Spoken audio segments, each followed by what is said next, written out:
Hello, I'm Donna Collins, Executive Director of the Ohio Arts Council. Welcome to the OAC's Arts Beacon of Light, Finding Hope in the New Normal, a project inspired by our board member, Tina Houston. Through the Ohio Arts Beacon, we aim to give our artists a place to share, connect, and cope with the challenges presented by COVID-19. We also hope to inspire you while giving artists a platform for connection, expression, and encouragement. So let's get started with today's segment. I'm joined by Ohio poet and teaching artist Nancy Kangas. Welcome, Nancy. Hi, it's good to be here. Thank you. We're thrilled that you were selected, also I should tell our audience, to be a featured teaching artist in the Ohio Teaching Artist roster, a partnership of the Ohio Arts Council, Ohio Alliance for Arts Education, Ohio Dance, Art Possible Ohio, and the Center for Arts Inspired Learning. For anyone not familiar with our online teaching artist roster, it represents Ohio artists who demonstrate artistic excellence, the ability to integrate academic content, effective classroom management and student engagement, and strong communication with education, arts, and cultural partners. Nancy, you've been a teaching artist for some time, and we appreciate that you continue to impact the lives of children across our state, so thank you for that. One of the questions on our minds, though, today is about the COVID-19 crisis and how it's impacting teaching artists. Can you share with us how the crisis is impacting your engagement with students and teachers? And if you will, share with us any innovative ways you've been connecting with young people through your poetry work. Yes, sure. Well, of course, all of us who were in schools with the kids every day immediately had our lives changed when schools were not in session. And for me, immediately, actually, I was involved in making another film, and so I began working on that. And then I thought, how can I reach out to the students, and how can we connect? And so I offered to the early learning centers that I'm connected with, actually both that and the elementary school, like, I'm here, what can we do? And I wondered if any of the little ones would like to meet with me one-on-one, because that's essentially what we do in real life. And I was lucky to find out that there were families that wanted to meet with me. So I started Zoom sessions or Google Hangouts or whatever we could figure out. And I would do just what I would do if I met with them in the classroom, where I would bring a poem and read it to them, and we talk about it. I wrote the words down that they were saying. Sometimes they drew, and then I mailed it to them, so they would have it afterwards. Oh my gosh, that is so beautiful. Nancy, you are well published in a number of journals, and your Preschool Poets project has been screened at film festivals around the world, including the New York International Children's Film Festival. And I believe it was selected as a best of and is screening even today. Congratulations, that's wonderful. I know that you co-directed and produced the Preschool Poets project, and it's a moving, funny, and engaging project with the littlest among us. Tell us a bit about this fabulous project, and I should add that this is one of my all-time favorite projects with the preschoolers. Thank you. Thank you. I really appreciate it. It came out of my work with the Ohio Arts Council's teaching artist work. And I'd been working and writing with this Columbus Early Learning Centers, the children there, for a long time, and amazed and challenged by their words and the work with them. Everything I knew about writing with older kids, I had to reinvent with working with the little ones. But the way they used language just did not stop blowing my mind, because they're just figuring out what words do. And when they make a poem, it's full of music and weirdness in the way that children's minds are weird. Anyway, that's what my love of what they were doing, and my love of trying to make it all happen was how it got started. I started sharing their poems with everybody I knew, saying, like, can you believe this? And one of them was my friend, a filmmaker, and he and I got the idea to animate them, pair the poems with animation. And we found animators from around the world who are amazing. And we found poems that they could animate. And so each one of those films is a short animation. Well, I love it. In preparing for our conversation today, I was thinking about how you use your internal monitors to find joy and humor in the simplest of life's opportunities. I mean, when I think of joy, I automatically think of you, Nancy. The last time we saw each other was just a few weeks ago. Well, maybe it's a few months ago now. We've been home so long. Last time we saw each other really was at the State Poetry Out Loud Finals in early March. And during that annual event, you shared a poem with us. And the kids loved it so much. All of us did. The staff came back so excited. Oh my gosh, Nancy, she was wonderful. And of course, Rose and Steve were as well, our adjudicators for that event. But can I put you on the spot and ask you to share one of your favorite poems with us today? Okay, I mean, I'd love to. Yes, I'm glad that people enjoyed the poem I shared there because it was a bit of an experiment. I sit on my porch a lot and I look at squirrels, and now especially I look at squirrels. Anyway, this poem is not about squirrels, although, and it's maybe not as obviously joyful as some of my work is. I think a poem really gets strong when it holds a lot of when it can hold both joy and the thing that joy is struggling to be in the context of. So whatever pain we have in life, it should be there too. And anyway, this poem is called Nizoni, Utah, Campsite 14, June 13th, 2018. And I'll say that I'm attempting to do a series of campsite poems. Instead of being on my porch looking at squirrels, these are from when I was camping and sort of, I wouldn't say eavesdropping on my neighbors, but just watching. But Campsite 14. It's been dry. My fire blooms quick. Its tongues ache to lick the pine arms that dangle just above. They lean hard over that iron ring's edge in the pitch black of post-sunset. Two young girls in flip-flops want to know if I have matches. I say, oh, just this whole box. How about I put a little pile into your small hands? I want to yell, adults of campsite 12, I am sending back your pillow-sized beings with the goods I assume you requested. They said fires are okay, but that can't be right. What am I doing over here with mine? We are the only ones in this loop tonight. Wow, I have cold chills. That's beautiful. Thank you. Oh, you know, I should take this moment too, Nancy, to plug Poetry Out Loud. Our folks watching, and I know, Nancy, you were there and you've probably seen us as well. You can watch the 2020 Ohio Poetry Out Loud State Finals at oac.ohio.gov/Poetry Out Loud. Chiquita will appreciate that. Nancy, remind our listeners where they can find your publications and the Preschool Poets video. I don't want to forget about that. Okay.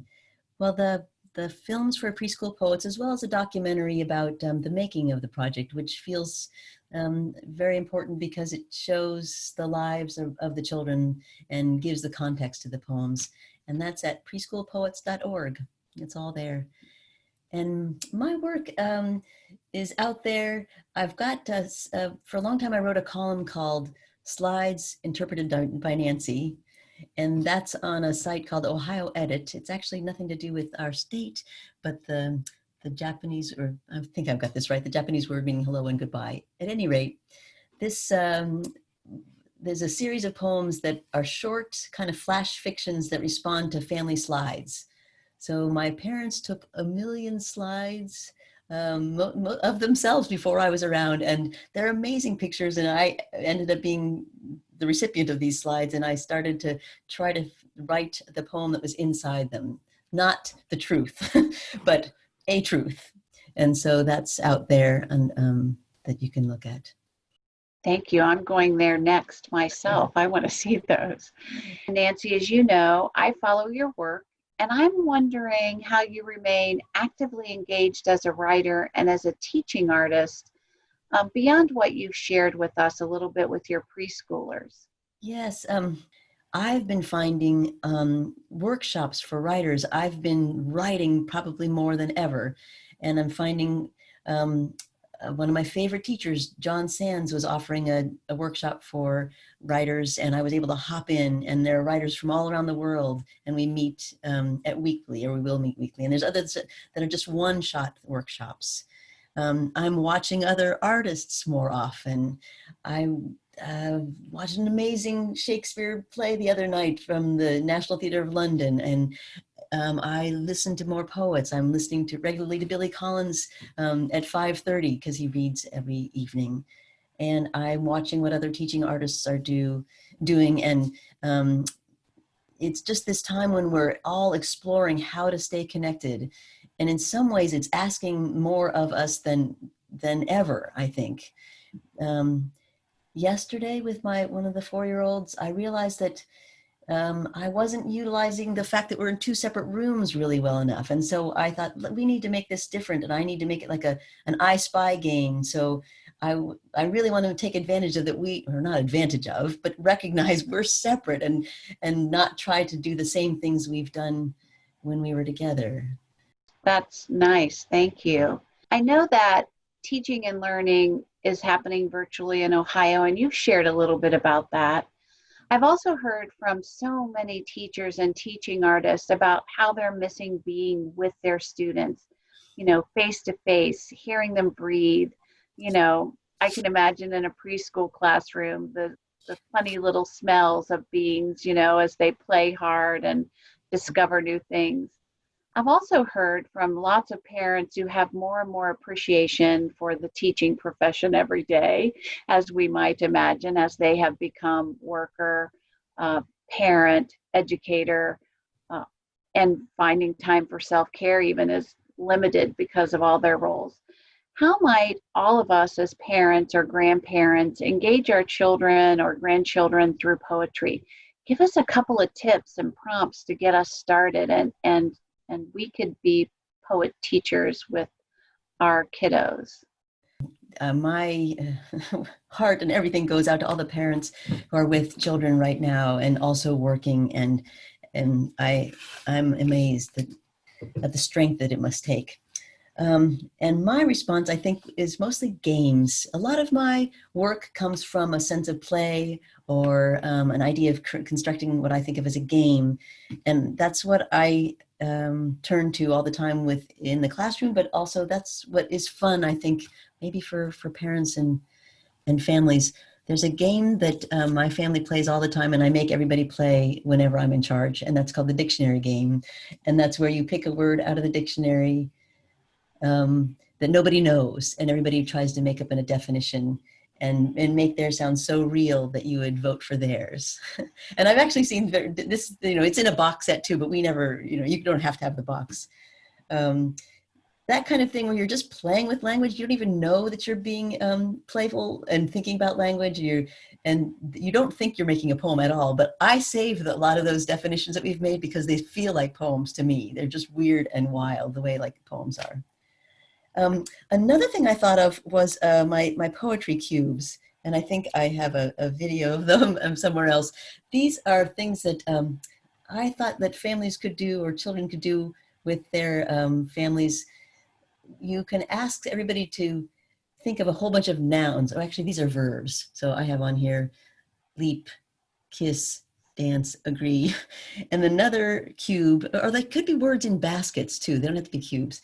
Is all nouns: worms, carrots, goats. And the third one's all adverbs: suddenly, wisely, sloppily. And when you you could either just draw a word out of each one of those or roll the cubes. You could make cubes, find cubes, and then you get carrots sloppily dance. And this could either be the beginning of a poem, or when I've done this with kids, they just want to roll the dice again and again, and that's great. Anything that makes you play with words or find weird combinations, I think is a great way to begin. Thank you. I realized as you were describing the cubes, I think I have a 10 of the magnetic words that we used to play with on the refrigerator, right? I should get those out if I ever get to see my grandchildren in the near future. I miss them so much. Mm-hmm. I have one last question for you, Nancy, and it's really to the teaching artist, to the artist out there in the world. What advice would you give them to stay inspired and engaged in the world? And what should they be doing to feed their soul so that their hearts remain steady and focused on the future? I bet everybody has a great answer. I mean, I'll give my answer, and I'm listening to other people's answers all the time, is what I want to say. Um, I think we take care of ourselves. We do sleep. We drink water, those basic things. And then it's a chance to grow. And I'm looking for ways that I can use this time, like think of it as a gift. It's not the gift that I thought that I was going to get. And now I'm reading more or writing more, and not forgetting about the connections that are really important to me. And I'm learning this from others. I'm not, this is what I read too, is like, make sure you stay connected. And I'm ready for when we're ready to be with each other. And I think that what shows is how important we all are. That's really beautiful. My staff teases me that I say, I love that too much. But I do love that. And you're so humble, Nancy. Really, you are an inspiration to so many people. And I hope you really know that deep inside yourself. Getting a little teary here. This has been a wonderful conversation. And as we wrap up, thank you, Nancy, for being with us today. You are a beacon of light, and together we're finding hope in the new normal. To our audience, if you want to know more about Nancy and her work, you can visit the Ohio Arts Council's website at oac.ohio.gov. Click on resources, then click on the Ohio Teaching Artist roster. That's a start. And Nancy's given you some other sites to find her during the interview today. For more inspiration and stories from our Arts Beacon of Light, Finding Hope in the New Normal project, we welcome you to visit the Ohio Arts Council at oac.ohio.gov/Ohio Arts Beacon. You can also follow the OAC's Arts Beacon of Light on Instagram at Ohio Arts Beacon. We hope you will submit your stories and share the light in your world with all of us. So until next time, let's all find hope in the new normal, and remember, the arts in Ohio are better when we work together.